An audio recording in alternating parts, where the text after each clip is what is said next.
I lost $30,000, 30,000 US dollars in cryptos so that you don't have to. अभी नहीं loose किए थे, जब मैं शुरू में न्यू हुई थी तब मैंने लूज़ किए थे. क्रिप्टो की जो इंडस्ट्री है वो मल्टी ट्रिलियन डॉलर इंडस्ट्री है, multi trillion US dollar industry है.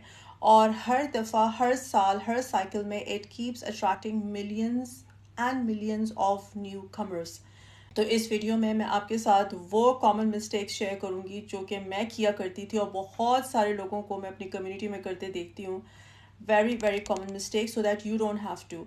इस वीडियो को बुक मार्क कर लो और every single day when you start your crypto trading or investing process, इस वीडियो का एज ए रिमाइंडर के तौर पे ज़रूर देखना, I am telling you, because you need a constant reminder. और बहुत सारे लोग जो हैं वो ट्रेडिंग कर रहे होते हैं ऑन देयर ओन सोलो, ना वो किसी मेंटोर को हायर करते, ना उनको कोई कोचिंग होती है, ना उनकी कोई टीचिंग होती है, ना उन्होंने कोई टाइम इन्वेस्ट किया होता है ट्रेडिंग करने से पहले. तो कुछ नहीं करना, तो do your self a favour और अपने वॉलेट्स को भी ये फेवर दो that watch this video every single time you start your trading journey for the day.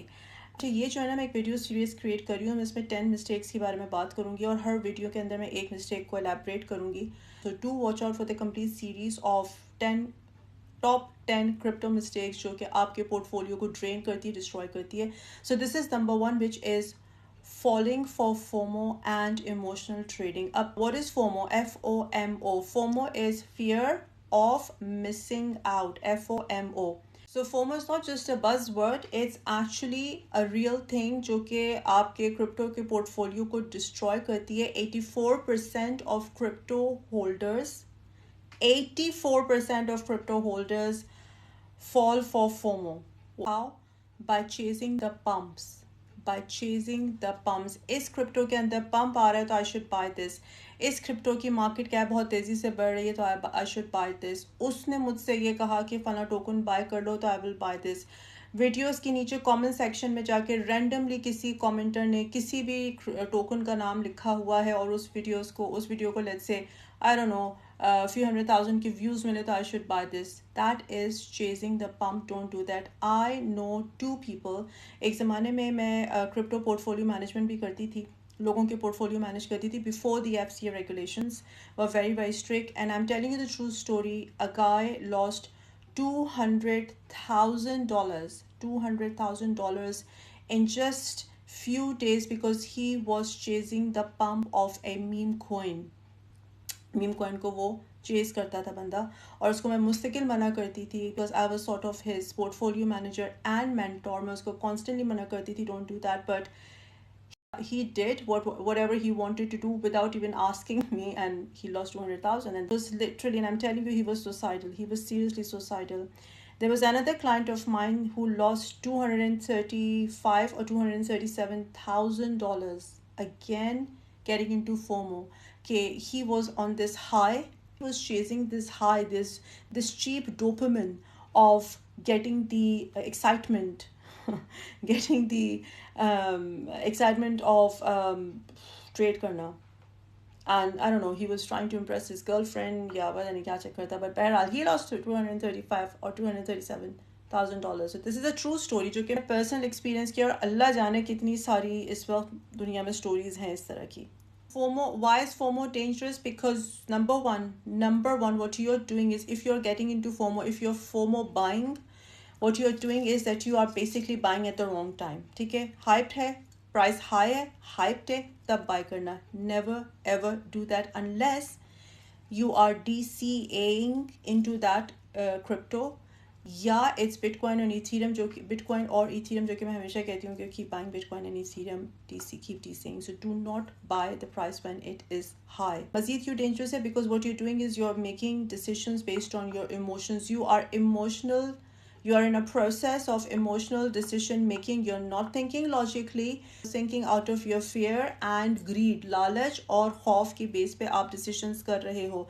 मैं ये मिस ना कर दूँ, ये opportunity ना चली जाए. So don't do that. Number 3, why is it dangerous? Number 3, pump and dump vulnerability. Most of the time जो ये छोटे ऑल्स होते हैं जिनकी मार्केट कैप अंडर 200,000 की होती है, अंडर $1 million की होती है, अंडर 500,000 की होती है, most of the time they are pumped and dumped. एक ऑर्गेनाइज्ड ग्रुप्स होते हैं, mostly mainly led by influencers, जो आपके फेवरेट इन्फ्लुएंसर्स हैं, कि millions of views and you just keep following them without even thinking. मैं उन इन्फ्लुएंसर्स की बात नहीं कर रही जिनके कंटेंट में सॉलिड रिसर्च होती है. जब वो बात करते हैं तो पता चलता है कि इस बंदे के पास अपने सब्जेक्ट के ऊपर बहुत फर्म ग्रिप है. मैं उन इन्फ्लुएंसर्स की बात नहीं कर रही, मैं उन इन्फ्लुएंसर्स की बात कर रही हूँ जिन्होंने फेक फॉलोअर्स बाय किए होते हैं. उनके pump and dump organise groups होते हैं. They buy it for example at 0.23 और वो उनका एक ऑर्गेनाइज ग्रुप होता है जो कि 200-300 लोगों को होता है. पंप्स द प्राइस को पंप करते हैं and then they dump it and you, because you not knowing, you just following the number of followers and of that influencer, or you just following the number of views of that video, you buy it and that's how you fall for pump and dump. Number 4 क्यों खतरनाक है? Because when you are buying based on emotions and not based on logic, what you are doing is that you have no exit strategy. You do not know when you're entering, you do not know when you're going to exit the asset. No, without any exit strategy, it's a recipe for disaster. So ये 4 चीज़ें जब आप करते हो, गलत time पे buy करना, emotional decision making process में इन्वॉल्व हो जाना, पंप एंड डंप में अननोइंगली फॉल हो जाना, और without buying a token, without any access strategy, जब आप ये 4 चीज़ें कंबाइन कर लेते हो तो it's a recipe for disaster. How to avoid FOMO, 4 steps लेने हैं आपने. नंबर 1, डॉलर कॉस्ट एवरेज करो. जो भी आपका फेवरेट क्रिप्टो है उसको डॉलर कॉस्ट एवरेज करो. Fundamentally strong asset, fundamentally strong asset. मैं I can not insist and I can not stress more कि please go for fundamentally strong assets. उनको डॉलर कॉस्ट एवरेज करो तो you will never get into FOMO. आपका एक schedule होगा, आपका एक रूटीन होगा कि मैंने for example $250 fortnightly in assets में डालने हैं डिस्ट्रीब्यूटेड. ओके. नंबर 2, एक ट्रेडिंग प्लान बनाओ. एक ट्रेडिंग प्लान बनाओ कि आपने उसमें कब एंटर कर, आपने कौन से एसेट में कब एंटर करना है, कब एग्जिट करना है, and please stick to the plan that you have made. You first thing, एक तो प्लान हो, because having no plan means that you are planning to fail. Okay, no plan equals to plan to fail. तो plan बनाओ और उस plan पे stick करो. Don't hop on and hop off. Stick to the plan. Number 3, wait for the correction of that asset to take entries. जब वो asset गिर रहा हो, again fundamentally strong asset, जब वो गिर रहा हो तब उसको buy करो. और number 4, always do your own research. जितने भी इन्फ्लुएंसर्स को फॉलो कर लो, जितनी भी वीडियोस देख लो, you have to put in your own effort, your precious time to do your own research ताकि you get into the right asset and then you have no one else to blame too. Let me know in the comment section अपनी FOMO में fall करने की disaster story the way I have told you.